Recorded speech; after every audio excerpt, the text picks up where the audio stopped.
அவுதுபில்லாஹி மினஷ் ஷைத்தானிர் ரஜீம். பிஸ்மில்லாஹிர் ரஹ்மானிர் ரஹீம். தனி பாலஸ்தீனம் என்ற தீர்வை நோக்கி ஒவ்வொரு நாளும் ஒவ்வொரு நகர்வுகள். அது 737வது நாளை எட்டியிருக்கிறது. இதில் நமக்கெல்லாம் சற்று ஆறுதல். எல்லா நேயர்களும் சுட்டி காட்டியது போல சற்றே சந்தோஷம். ஏனென்று சொன்னால் உணவுப் பொருட்கள், அதோடு தண்ணீர் எல்லாம் கிடைத்து கொண்டிருக்கிறது. இதனிடையே இஸ்ரேல் ஒரு பொய்யை சொன்னது. ஹமாஸ் கொடுத்த 4 உடல்கள், கடத்தி செல்லப்பட்டவர்களில் 4 உடல்களில் ஒரு உடல் பாலஸ்தீனத்தை சார்ந்தவர், அவர் இஸ்ரேலிய இராணுவ உடையில் இருக்கிறார் என்று. ஹமாஸ் அதற்கு பதில் கொடுத்திருக்கிறது. ஆரம்ப காலத்தில் நாங்கள் பிடித்து வந்த இஸ்ரேலிய இராணுவத்தில் ஒருவர், அவர் இராணுவ உடையுடனே இருக்கிறார். அவரை நீங்கள் நடத்திய முதல் தாக்குதலில் அவர் இறந்தார். அவருடைய உடம்பை பத்திரமாக வைத்து நாங்கள் உங்களிடம் ஒப்படைத்திருக்கிறோம். நீ என்னடா மண்ணாங்கட்டி, உன்னுடைய இராணுவத்துல காணாம போனவங்களுடைய லிஸ்ட் கூட இல்லாத ஒரு ஆளு பெரிய கிளைம் எல்லாம் பண்றீங்க அப்படின்னு மூஞ்சில் அடித்த மாதிரி ஒரு பதிலை அனுப்பினார்கள். அதன் பிறகு ஆமா, அவர் இஸ்ரேலிய இராணுவத்தை சார்ந்தவர் தான், தொடக்க காலத்தில் அழைத்து செல்லப்பட்டதால் நம்ம லிஸ்ட்ல இல்லை, இப்ப நாங்க அதை எப்படி தப்பிச்சுன்னு இன்வெஸ்டிகேஷன் நடத்திட்டு இருக்கோம். இங்க உள்ள சிபிஐ என்கொயரி மாதிரி தான் அங்கேயும் ஒரு இன்வெஸ்டிகேஷன். இந்த இன்வெஸ்டிகேஷனுக்கு பெரும்பாலும் முடிவு வருவதில்லை, வந்தாலும் தெரிவிப்பதில்லை. இப்போ இதை காட்டி 4 பாடியை தரணும், 3 பாடி தான் எங்களால் ஐடென்டிஃபை பண்ண முடியுது, ஒரு பாடி பாலஸ்தீனர்களை அவர்கள் தவறாக தந்து விட்டார்கள் என்று சொல்லி அதை எங்க ஃபோரென்சிக், எங்க தடயவியல் வல்லுநர்களும் அதை உறுதி செய்தார்கள்லாம் சொன்னவன் இப்போ அப்படியே அண்டர் பெல்ட். இதை வச்சுட்டு என்ன தெரியுமா செய்தான், ஒரு பெரிய துரோகம். அது என்னவென்று சொன்னால், ரஃபா வழியாக டெய்லி 600 உணவுப் பொருட்கள், ஹியூமானிட்டேரியன் எய்டு ட்ரக்கு, வாகனம் வர வேண்டும். அதை 300 குறைச்சிட்டான். இப்ப மூங்கில் அடிச்ச மாதிரி அந்த பதிலை கொடுத்து அவனே ஒரு கிடிக்கு பிடிக்குள் சிக்கி கொண்ட பிறகு 600 ட்ரக்ஸ் வருது. இதனிடையே உருவா, United Nations Relief and Works Agency, Kissufim, அதாவது முதல்ல இந்த இராணுவத்தினரைய பொதுமக்கள் எல்லாம் அழைச்சிட்டு வந்தாங்க இல்லையா, அந்த இடத்துல ஒன்று கிஸ்ஃபும், அடிக்கடி காசா வளாகம்னு நான் குறிப்பிடுவேன், அதில் அவர்கள் மீது தாக்குதல் நடந்திருக்கிறது. இந்த குஸ்பம் வழியாக நிறைய உணவுப் பொருள் ட்ரக்கு வந்துட்டு எல்லா டீசாலினேஷன் பிளான்ட்டையும், அதாவது ஒரு யூனிசெஃப் ஒரு நல்ல வேலை செய்திருக்கு. என்ன செய்திருக்குன்னா, இவன் தாக்குதல் அதிகமானோன்னா டீசாலினேஷன் பிளான்ட் எல்லாம் அங்கங்கே இருந்து டிஸ்மேண்டில் பண்ணி தனித்தனியாக வச்சுக்கிட்டாங்க. இப்போ ஒன்று சேர்த்து தண்ணீர் எல்லா இடமும் கிடைக்கிறது. சற்று இல்லை, மிகப்பெரிய ஆறுதல். அடுத்து சிறையிலிருந்து விடுவிக்கப்பட்டவர்கள் பற்றி நெத்தன்யாஹுவுக்கு ஒரு பெரிய கவலை. ஏன்னா பொதுவான ஊடகங்கள் ஹமாஸ் எதிர்பார்த்ததில் 80% பிரிஸ்னஸை, இஸ்ரேலிய சிறையில் வாடிய கைதிகளை கொண்டு வந்து விட்டார்கள். நெத்தன்யாஹு என்ன புலம்பல்னா, கண்ணுக்கு தெரிஞ்சு நிறைய எஹியா சின்வரை இப்ப நான் வெளியில விட்டுருக்கேன், நான் வெளியிலே விட்டதிலே நிறைய எஹியா சின்வர்கள் இருக்கிறார்கள். நான் உங்களுக்கு எஹியா சின்வருடைய குறிப்புகளை பற்றி காணொலி போடும்போது ஒன்று சொன்னேன். 2004 எஹியா சின்வரை விடுவதா மர்வான் பர்கோத்தியை விடுவதா என்பதில் எஹியா சின்வரை விட வேண்டும் என்று ஹமாஸ் போராளிகள் கேட்டு பெற்றுக்கொண்டார்கள். எஹியா சின்வர் வெறும் கையால் எல்லா ஆயுதங்களையும் உருவாக்கினார், ஒரு படைப்பிரிவை உருவாக்கினார், என்று இஸ்ரேலில் மண்டியிடச் செய்தார். இப்போ நெத்தன்யாஹு என்ன சொல்லான, இதுலயும் நிறைய எஹியா சின்வர்கள் போகிறார்கள். அந்த எஹியா சின்வர்கள்ல அவன் பேரை சொல்றான். என்னன்னா, முகமது மௌசா ஈசா, இவருக்கு இன்னொரு பேரு அப்துல் பார், மஜீத் கொட்டேஸ். இவர்கள் எல்லாம் எப்படிப்பட்ட ஆட்கள் என்று சொன்னால், தொடக்க காலத்தில் ஷேக் அகமது யாசின் அவர்களை நாங்கள் கையகப்படுத்தி கைது செய்து வைத்திருந்த போது இவர்கள் ரொம்ப சாதுரியமாக ஒரு இஸ்ரேலிய இராணுவத்தை சார்ந்த முக்கியமான ஆபீசரை கடத்தி கொண்டு போயிட்டாங்க. ஷேக் அகமது யாசினை விடுதலை செய்தால்தான் நாங்கள் அந்த முக்கியமான இஸ்ரேலிய இராணுவ அலுவலர்களை வெளியே விடுவோம் என்று சொன்னார்கள். அதனால் ஷேக் அகமது யாசின் வெளியே வந்தார், த ஃபவுண்டர் ஆஃப் ஹமாஸ். கடைசியில் அவரை கொண்டு போட்டு ஷஹீதாக்கினா அதெல்லாம் அவங்க எதிர்பார்த்தே தான். நாற்காலியில் இருந்து கொண்டு எல்லா விதமான நோயையும் சுமந்து கொண்டு அந்த யுத்தத்தை அதன் பிறகு அவர் நடத்தினார். அந்த சிறப்புத்தன்மை உள்ள நான் 2 பேரை குறிப்பிட்டேன். அவன் என்ன சொல்றான்னா, நத்தானுக்கு 153 எஹியா சின்வர்களை வெளியிலே விட்டது மாதிரி எனக்கு தெரிகிறது. அன்பார்ந்த நேயர்களே, இப்பொழுதே இருக்கின்ற ஹமாஸ் தலைவர்கள் அவர்கள் நன்றாகவே இதை நடத்துகிறார்கள். அவர்களுக்கு இன்னும் வந்து விட்டால் கூட 153 எஹியா சின்வர்கள் வந்திருக்கிறார்கள். எல்லா ஆயுதமும் போயிட்டா கூட ஒன்றும் இல்லாத அவுட் ஆஃப் தின் ஏர் இங்கே எழுதுறாங்க. வெறும் காற்றில் அவர்கள் கல்லையும் மண்ணையும் எடுத்து இஸ்ரேலிய இராணுவத்தினர் மீது வீசத் தொடங்கி ராக்கெட்டுகளை மிசைல்கள் வரையும் வளர்ந்து இன்றைக்கு மண்டியிட வைத்திருக்கிறார்கள். அதெல்லாம் எஹியா சின்வர்களின் வேலை. அப்போ இப்போ எஹியா சின்வரை ரொம்ப பிரபலப்படுத்தி விட்டாரு நெத்தன்யாகு. பிரபலப்படுத்தி விட்டார் நெத்தன்யாகு. ஆக இவ்வளவு எஹியா சின்வர்களை விட வேண்டியது வந்து விட்டதே என்று ஒப்பாரி வைத்திருக்கிறார். அடுத்தது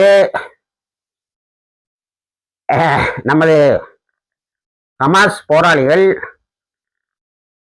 அங்கே இருந்த முனாஃபிக்குகள், அவர்களை இப்போ இஸ்ரேலால் காப்பாற்ற முடியல. இஸ்ரேல் இராணுவம் அங்கே இருக்கக்கூடிய இடங்கள்ல இந்த முனாஃபிக்குகளுக்கு ஷெல்டர் கொடுத்து வச்சிருக்கான். இந்த முனாஃபிக்குகள் உணவுப் பொருட்களை கொள்ளையடித்தான். முதல்ல உணவு வழங்கும் இடத்தில் பாலஸ்தீன மக்களை கொன்றான். எப்படிதான் மனசோர்வுன்னு தெரியல, முஸ்லீம் பேரையும் சுமந்து கொண்டு.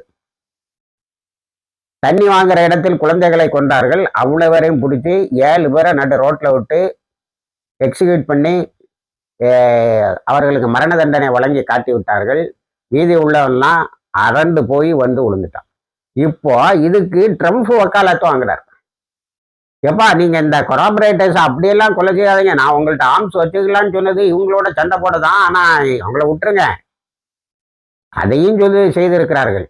எந்த பாலஸ்தீன பொதுமக்களையும் அப்பாவிகளையும் கொலை செய்யாத இந்த முனாஃபிக்குகள் யாராவது இருந்தால் அவர்களுக்கு மன்னிப்பு வழங்குகிறோம், ஆனால் கண்காணிப்பில் வைத்திருப்போம். நேற்றே நான் குறிப்பிட்டது போல அல்லது முந்தைய காணொலியில் குறிப்பிட்டது போல 60 பேருக்கு அமெனஸ்டி வழங்கி இருக்கிறார்கள். இப்போ ட்ரம்ப் இஸ்ரேலினுடைய கூலிப்படைக்கு வக்காலத்து வாங்குறாரு. வாஷிங்டன்ல உட்கார்ந்துட்டு இஸ்ரேலே நித்தமும் ஒரு 10 பேர் 20 பேர், நேற்று 25 பேர் இறந்திருக்கிறார்கள். இது என்ன போர் நிறுத்தம் என்று தெரியவில்லை. Rafah, Shujaiya, east of Khan Younis, east of Gaza city. இன்னைக்கு ஈவினிங்ல போராளிகள் சொல்லிவிட்டார்கள், நிறுத்தலைன்னா நாங்க தொடங்குவோம். இதை நம்ம கவனிக்க வேண்டிய மிக முக்கியமான விஷயம் என்னன்னா, எகிப்து, கத்தரு, துருக்கி, அமெரிக்கா இவங்கெல்லாம் போர் நிறுத்தம் ஒழுங்காக செயல்படுகிறது என்பதை கண்காணிக்க வேண்டியது. ஹமாஸ் 3 தடவை இந்த 4 நாடுகளையே எச்சரித்து விட்டது. நீங்க பார்த்துக்கிட்டு இருக்கிறீங்க, இதுவரைக்கும் கணைத்து கூட காட்டவில்லை இஸ்ரேலுடைய படுகொலையில் அப்பாவிகளை கொலை செய்கிறார்கள். நாங்கள் மீண்டும் போரை தொடங்குவதற்கு சற்றும் தயங்குபவர்கள் அல்ல என்று சொல்லி இருக்கிறார்கள். அடுத்து மீதி உள்ள டெட் பாடிஸ். இப்போ இஸ்ரேல் நான் சொன்ன மாதிரி ஒரு எலிப்பொறிக்குள் மாட்டிக்கொண்டது. இனி அவங்க கொடுக்கக்கூடிய பாடிஸை இவன் டக்குன்னு ரிஜெக்ட் பண்ண முடியாது. ஏன்னா இவன்கிட்டயே நம்ம எவ்வளோ நாளும் சொல்லிட்டு இருந்தோம், இவன்கிட்ட சரியா லிஸ்ட் இருக்குன்னு, சிவிலியனோட லிஸ்ட் இருக்கு. ஏன்னா அந்த பெற்றோர்கள் எல்லாம் கொண்டு போய் லிஸ்ட்டை கொடுத்துட்டாங்க.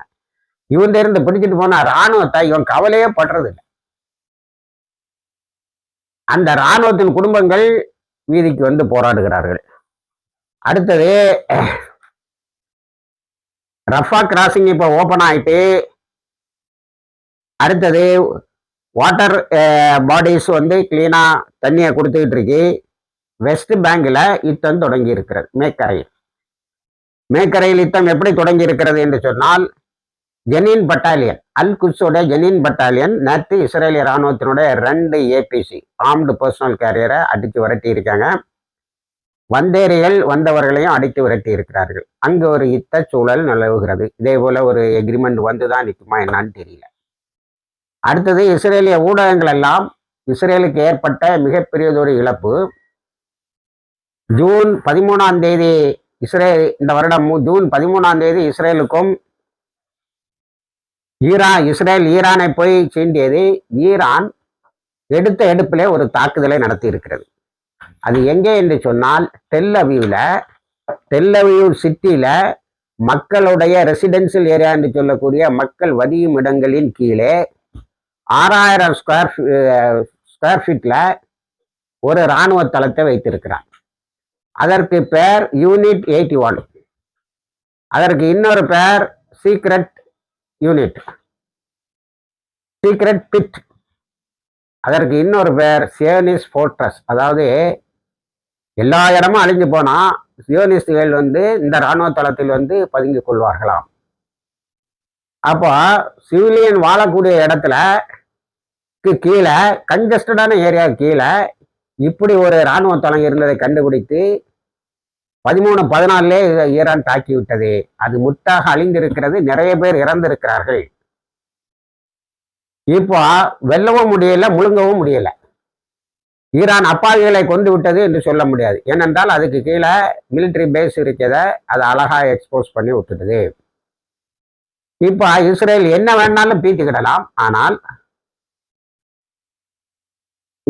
ஈரானுடைய கைகளில் இதனுடைய எல்லா ரகசியங்களும் இருக்கிறது. இப்போ நேற்று ஒரு பெரிய பாராட்டு விழா நடந்தது. யாருக்குன்னு சொன்னா ஹமாஸோடைய கான்ஃபிடென்ஷியல் யூனிட். அதுக்கு இன்னொரு பேர் ஷேடோ யூனிட். ஹமாஸு நத்தியானு ஒரு பாடி எங்க பாடி இல்லைன்னு சொன்னா பாருங்க, அது பாலஸ்தீன பாடி அனுப்பிட்டாங்க. அதுக்கு ஹமாஸ் கொடுத்த பதில் என்ன தெரியுமா? எங்களுடைய ஷேடோ யூனிட் அல்லது சீக்ரெட் யூனிட் தான் இந்த பாடி, இந்த உயிரோடு இருப்பவர்கள் எல்லாம் காப்பாற்றி கொண்டு இருந்தது. அவர்கள் தவறு செய்யவே மாட்டார்கள்.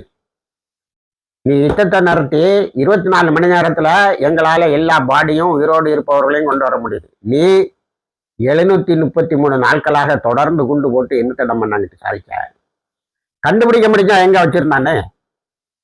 எங்களுக்கு ஒரு 8 அல்ல 9 மணி நேரத்து வேலை தான். அப்போ நீ காசால அப்பாவிகளை கொண்டதை தவிர வேற என்னத்தை செய்திருக்க? அமெரிக்க ஆயுதங்களை கொடுத்து கொண்டே இருக்கிறது. அன்னைக்கு இஸ்ரேல் பார்லிமெண்ட்ல பேசும்போது நாங்க தான் ரொம்ப நல்ல ஆயுதங்களை எல்லாம் கொடுத்தோம்னு சொல்லியிருக்கான். ஆனா ட்ரம்ப் பீத்திட்டு இருக்கான். லாபிட் என்ற இஸ்ரேலிய எதிர்கட்சி தலைவர் பேசும்போது நாங்க எதுக்கு நன்றி சொல்லுவோமோ இல்லையோ, ட்ரம்ப்புக்கு ஒரு விஷயத்துக்கு மட்டும் நன்றி சொல்லணும். 2 ஆண்டுகளாக தொடுத்து தூக்கம் இல்லாமே இருந்தையா, இனிமேதாயா கொஞ்சம் நிம்மதியா கண்ணை பற்றி தூங்கணும். இந்த நத்தியானுகிட்ட ஒழுங்கா அந்த போர் நிறுத்த நிபந்தனைகளை கையாக வை. ட்ரம்ப் அப்படி பார்த்தோன்னு சொல்லியிருக்கான். ஹமாஸோடைய தாக்குதலை விட இந்த ஹூத்திஸோட தாக்குதல், ஆரம்ப காலத்துல ஹிஸ்புல்லாவுடைய தாக்குதல் தூங்கவே முடியலைங்க. கடைசி நாள் வரைக்கும் யுத்த நிக்கிற வரைக்கும் ஹூத்திஸ் தாக்கி கொண்டே இருந்தார்கள். அவரை உரையா அப்படித்தான் ஆரம்பிக்கிறார். After 2 years of. ஏன்னா நத்தியானு பெரிய வெற்றி, வி அச்சீவ்ட் எவ்ரி திங்னா என்னத்தை அச்சீவ் பண்ணான்னு கேட்கறதுக்கு முன்னாடி அவர் சொன்னது, after 2 years of sleepless nights it is now we may be sleeping peacefully. ஆக என்ன நடந்தது? ஹூத்திஸுடைய தாக்குதலுடைய கோரம் அப்படி தெரிகிறதா? ஈரானுடைய தாக்குதல் எந்த அளவுக்கு துல்லியமாக இவன் வைத்திருக்கக்கூடிய பதுங்கு குழிக்கெல்லாம் போயிருக்கிறது என்பதை அது காட்டுகிறது. அடுத்தது ஹமாஸ் யூனிட் கான்ஃபிடென்ஷியல் அல்லது ஷேடோ யூனிட் வச்சிருந்தது என்பது இஸ்ரேலுக்கு மிகப்பெரிய அதிர்ச்சி. என்னடா பண்ணாங்க? 78 வருஷமா அவங்கள சுற்றியே தான் வந்துகிட்டு இருக்க. பெரிய பெரிய பிகாசஸ் கட்காசஸ், அடுத்தது துப்பறியும், இது சட்டம் போட்டா தெரியும், பேஜர் வழியா கண்டுபிடிச்சிருவோம். என்னத்தை கண்டுபிடிக்க முடியுது? ஒன்னையும் கண்டுபிடிக்க முடியல. நேற்று பாராட்டு கூட்டம் நடத்திருக்காங்க. அவங்க தான் அந்த இதை கொண்டு பாடிஸை கொண்டு ஹேண்ட் ஓவர் பண்ணியிருக்காங்க. அவங்க தான் உயிரோட இருந்தவங்கள ஹேண்ட் ஓவர் பண்ணியிருக்காங்க. அப்போ ஹமாஸுடைய பலத்தினுடைய எல்லா பகுதியும் இன்னும் வெளிப்படவில்லை என்பதுதான் உண்மை. இன்னைக்கு நம்ம அந்த போராளிகள் அந்த அழைத்து செல்லப்பட்டவர்களை விடும்போது தான் இப்படி ஒரு யூனிட் இருக்கு. நான் இடையில ஒரு இதை மென்ஷன் பண்ண ஞாபகம் இருக்கு. இப்படி ஒரு யூனிட் இருக்குன்னு நமக்கு தெரியும். எல்லா ரெட் கிராஸ்ல உள்ள ஆட்களும் அந்த அழைத்து செல்லப்பட்டவர்கள் வடக்கே இருந்து வருவாங்கன்னு பார்த்தா திடீர்னு அவங்க தெற்கே இருந்து வருவாங்க. இவ்வளவு அழகாக அந்த விஷயத்தை அவர்கள் கையாண்டு இருக்கிறார்கள். ஆக இன்னும் பல இழப்புகள் இருக்கிறது. அதை யோதி அகர்நாத்தும், இஸ்ரேலுடைய பத்திரிகை யோகி அகர்நாத்தும், யோதியாத் அகர்நாத்தும், லாபிட் என்ற எதிர்க்கட்சி தலைவனும் போட்டு உடைக்க இருக்கிறார். இப்போ ஆட்சி கழிப்பை விட்டாங்க, எலெக்ஷன் வழி வெளியே போகணும்னு சொல்லியிருக்காங்க. இப்போ இஸ்ரேல் கோர்ட் ஒன்றும் விட்டுறல அவனை. இஸ்ரேல் கோர்ட் கொஞ்ச நாளைக்கு நீ வரான்டான் அப்படின்னு சொல்லியிருக்கு. அவ்வளோதான். பிடிச்சி உள்ள போட்டிருக்கேன்னு போடலை. ஆனால் உலக அரங்கில் சவுத் ஆப்பிரிக்கா, ஸ்பெயின், துருக்கியை நம்ப முடியாது, ஈரான் ஆகிய நாடுகள் என்ன சொல்லுகின்றன என்று சொன்னால், இப்பொழுது காசாவில் இருப்பது இஸ் நாட் அமைதி, not peace. Peace must be followed by justice. ஆகவே இதுவரைக்கும் செய்த படுகொலையில் இருந்து 67,893 பேரை கொலை செய்ததிலிருந்து இஸ்ரேல் தப்பிக்கவே முடியாது. நாங்கள் 2023 தொடுத்த ஜெனோசைடு கேஸை நாங்கள் தொடர்ந்து நடத்துவோம் என்று அவர்கள் சொல்லியிருக்கிறார்கள். ஈரான் நத்தியானுவு தண்டிக்கப்படும் வரைக்கும் நாங்கள் விடமாட்டோம் என்று சொல்லியிருக்கிறார்கள். ஆக நேயர்களே, ஒரு மகத்தான திருப்பத்தை நோக்கி இது போய்கொண்டு இருக்கிறது. அடுத்த கட்ட பேச்சுவார்த்தைகள் நடந்து கொண்டு இருக்கிறது. இதில் ட்ரம்ப்கிட்ட இஸ்ரேலோட பார்லமெண்ட்ல இருந்த வலதுசாரிகள் கேட்டிருக்காங்க, தனி பாலஸ்தீனத்தை பற்றி நீ அறிவிக்க வேண்டும் என்று. அவன் அப்ரஹாம் அக்காடு அது இதெல்லாம் பீத்திட்டு போயிட்டான். தனி பாலஸ்தீனத்தை அறிவிக்க வேண்டும் என்று. இப்போ உலக மக்களினுடைய குரல் அனைத்தும் தனி பாலஸ்தீனத்தை நோக்கி இருக்கிறது. ட்ரம்ப்பே நத்தியானுவிட்ட சொல்லியிருக்கான், you cannot fight the entire world that stands against you. இந்த முழு உலகமும் உனக்கு எதிராக இருக்கிறது. நண்பர்களே, நேயர்களே, நாம் கவனிக்க வேண்டியது, இந்த 67,893 பேர் ஷஹாதத்தாகி உலகத்தை இந்த கொலைகாரனுக்கு எதிராக திருப்பி இருக்கிறார்கள். உலகின் ஒவ்வொரு மூலையிலும், வாஷிங்டன்ல இருந்து லண்டன்ல இருந்து எல்லா இடமும் நத்தியானுவை சிறைபிடிக்க வேண்டும் என்ற குரல் எழுந்து கொண்டே இருக்கிறது. சற்றும் குறையாமல் தனி பாலஸ்தீனம் வேண்டும் என்ற பாட்டும், ஃப்ரீ பாலஸ்தீன் என்ற முழக்கமும் உலகத்தை அதிர வைத்து கொண்டு இருக்கிறது. இணைந்திருங்கள், தகவல்களை தருகிறோம். வாழ்க்கை தவான். அல்ஹம்துலில்லாஹ் ரப்பில் ஆலமீன்.